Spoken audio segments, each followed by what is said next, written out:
Vivemos em uma sociedade profundamente influenciada pelo pós-modernismo. Estamos na era das muitas ideias, conceitos e valores. Como viver em família nesta era? Como criar filhos nesta época, quando parece que eles é que sabem de tudo? O Encontro com a Palavra está apresentando a série Família.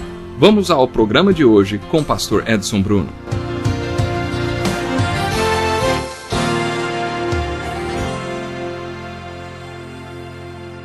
Estamos começando mais um estudo, mais um programa Encontro com a Palavra. Eu gostaria que você soubesse, antes de mais nada, que é um prazer, uma bênção para toda a equipe do nosso programa, saber que você está aprendendo verdades bíblicas através desse trabalho. É realmente um privilégio ter você conosco. Nós estamos estudando o casamento e a família e temos visto os elos do casamento e gostaríamos de oferecer esses estudos para você. Então nos escreva, pedindo o livrinho, e diga para a gente como é que esse programa está lhe abençoando, como esse programa está abençoando a sua família.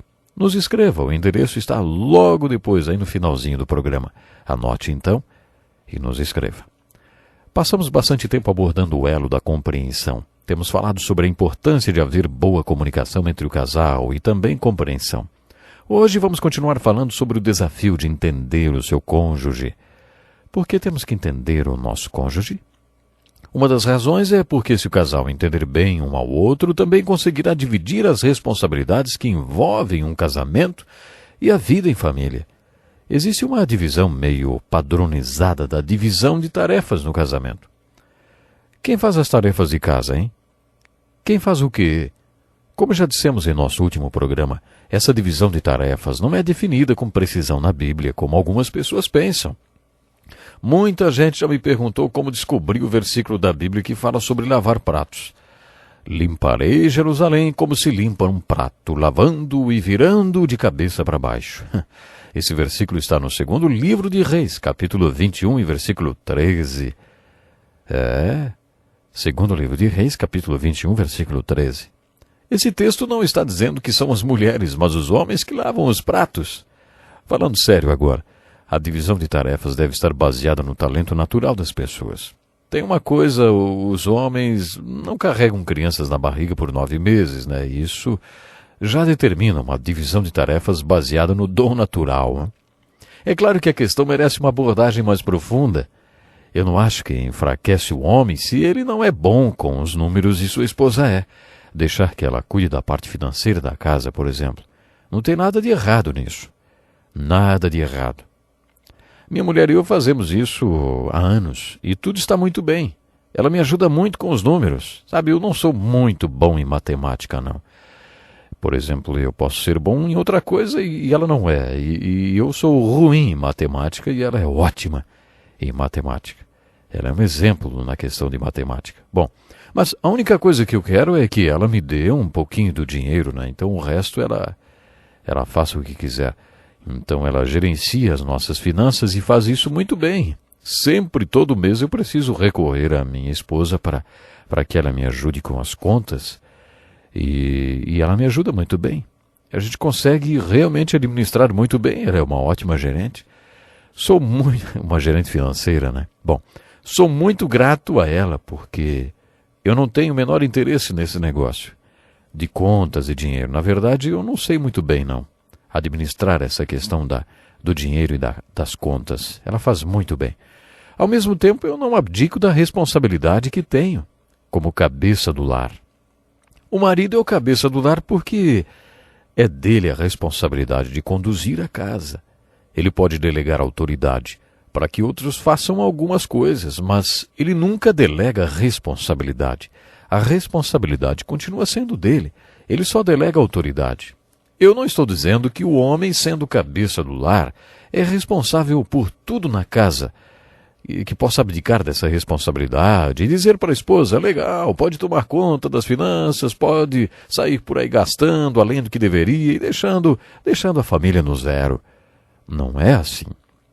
Existem mulheres que já têm um talento específico para certas tarefas e isso pode ajudar a definir o que ela fará no lar e qual será o seu papel. O mesmo acontece com o homem. Tudo isso tem muito a ver com aptidão e vontade. Quem tem tal aptidão para fazer tal coisa, hein? Também tem muito a ver com realização. Nós devemos procurar ser pessoas realizadas, sabe? Eu vou repetir, nós devemos procurar ser pessoas realizadas. O homem deve estar comprometido com a realização e satisfação da mulher, e vice-versa. Tem certas coisas que fazemos que trazem realização e outras não.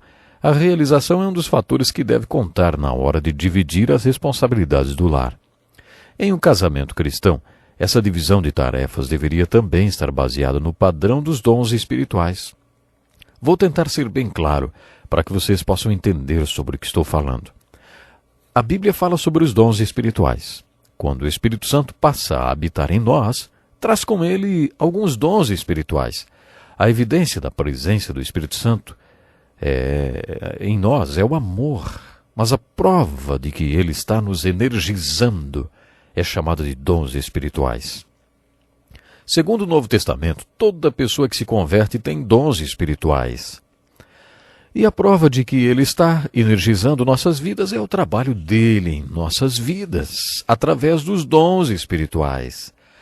E isso sempre nos leva a uma pergunta: como determinamos quais são nossos dons espirituais, hein? Antes de tudo, é bom que você se familiarize com a descrição dos dons espirituais que a Bíblia faz. O Novo Testamento menciona cerca de 21. Guarde esse número. Depois, creia que você recebeu dons, porque as Escrituras afirmam que todo que crê tem dons espirituais, sim. Depois procure avaliar as atividades que você desenvolve melhor. Será que alguma atividade sua demonstra a presença do seu dom espiritual? Há uma diferença entre o talento natural e um dom espiritual. Uma coisa é diferente da outra. Avalie sua performance. Você demonstra ser capacitado espiritualmente para exercer as atividades que você tem? É importante que você faça essa distinção entre dom espiritual e habilidade natural. Quando as habilidades naturais são consagradas a Deus, elas, de certo modo, se tornam dons espirituais. Mas eu defino um dom espiritual, algo que você não tinha antes do Espírito Santo habitar em você e que você adquiriu só depois que ele passou a viver em você. Perceba que há diferença entre dons espirituais e habilidades naturais consagradas a Deus. Você perceberá essa diferença? E pode ser que outras pessoas o ajudem nisso. Se algum dia na igreja, depois que você terminar aí de dar a sua aula de escola dominical, alguém se aproximar e disser: puxa, eu nunca tinha entendido esse texto e hoje, depois da sua aula, ele ficou tão claro para mim. Você não acha que isso é um dom espiritual para o ensino? Se várias pessoas aceitaram a Cristo depois de você explicar o Evangelho, pode ser que você tenha o dom de evangelismo. O impacto que você causa em outras pessoas ajuda a esclarecer o seu dom. Por isso, você precisa de outras pessoas para definir quais são seus dons. Quem vai conhecer você melhor do que seu cônjuge, hein? Se os dois forem crentes, um ajudará o outro nesse desafio. Depois procurem oportunidades para experimentar os dons espirituais que vocês descobriram. Como você vai descobrir se tem ou não o dom do ensino, se não assumir uma classe para ensinar, hein? Ao mesmo tempo, dê um tempo para que o dom que você suspeita que tem seja desenvolvido. As Escrituras afirmam que os dons espirituais se desenvolvem de acordo com um uso. Isso quer dizer que depois de exercer uma certa atividade na igreja ou no corpo de Cristo, o dom acaba emergindo. Depois que você definir claramente o seu dom espiritual, consagre-o durante um culto e ofereça-o a Deus, para a sua glória e para cumprir o propósito dele. Creio que a divisão de tarefas que deve existir em todo casamento e na família, supondo que os dois sejam crentes, tem a ver com os dons espirituais. E é por isso que é importante que um entenda e compreenda bem o outro. Outra razão pela qual é importante que o casal se entenda são as crises. Vocês podem estar certos de que vão enfrentar crises no casamento. Todos nós sabemos disso. Todos nós já passamos pelos bons e maus bocados, não é? Nós podemos achar que os tempos de crises fazem com que as pessoas se aproximem automaticamente. Isso pode acontecer em um bom casamento. Como já dissemos, compatibilidade quer dizer sofrer junto, ter alguém com quem sofrer. Por isso, em um bom casamento, a crise pode aproximar ainda mais os cônjuges. Mas eu também já vi pessoas se separarem como resultado de uma crise. Conheço um casal que acabou se divorciando. Para certos casais a crise nem é tão grande, mas o casamento estava fraco, então quando a crise veio, eles se separaram. Por isso é importante que um entenda o outro e que os dois trabalhem para que o casamento se fortaleça, porque os tempos de crise vão vir. Jesus foi muito realista com a ilustração das duas casas, uma construída sobre a areia e a outra construída sobre a rocha. Veio a chuva, uma caiu e a outra permaneceu forte. A vida é assim, cheia de tempestades. Pode estar certo disso. Pode estar certo de que vocês vão enfrentar tempestades. Por isso, é importante que vocês tenham um relacionamento forte. Essa é mais uma motivação para que a compreensão entre o casal seja trabalhada. Uma das crises que frequentemente atinge o casamento é a infidelidade.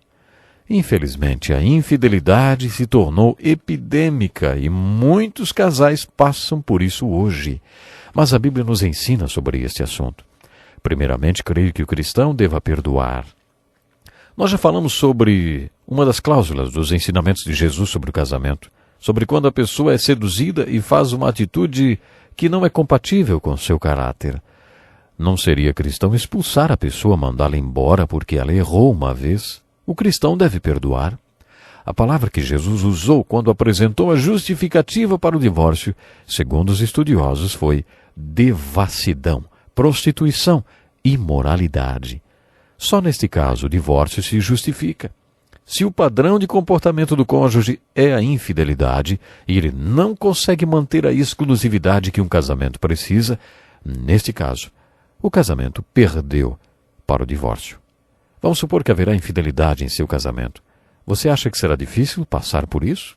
Como vocês viveriam juntos depois da infidelidade?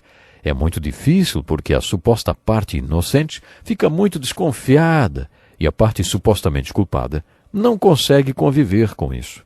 É muito difícil aguentar a pressão da falta de confiança. Esse é um problema muito sério. Mas se isso for trabalhado no casamento e houver compreensão entre o casal, mesmo uma crise de infidelidade pode ser superada. Outro desafio que o casal enfrentará é a criação de filhos. Mas temos ainda uma outra crise, eu fico até com receio de mencioná-la, mas vamos lá. É a crise da meia-idade. Essa crise pode se apresentar de várias maneiras, mas no próximo programa nós vamos estudar sobre isso. Não perca então o próximo encontro com a palavra. Deus lhe abençoe. Que lição importantíssima. Obrigado, Pastor Edson Bruno. Prezado ouvinte, coloque em prática o que você ouviu aqui. Sem dúvida, sua vida será grandemente abençoada. Este é um estudo escrito pelo Dr. Dick Woodward, na voz do Pastor Edson Bruno. Escreva-nos e solicite o material. Nosso endereço é Encontro com a Palavra, Caixa Postal 2011, CEP 89201-970, Joinville, Santa Catarina. Até o nosso próximo encontro com a Palavra.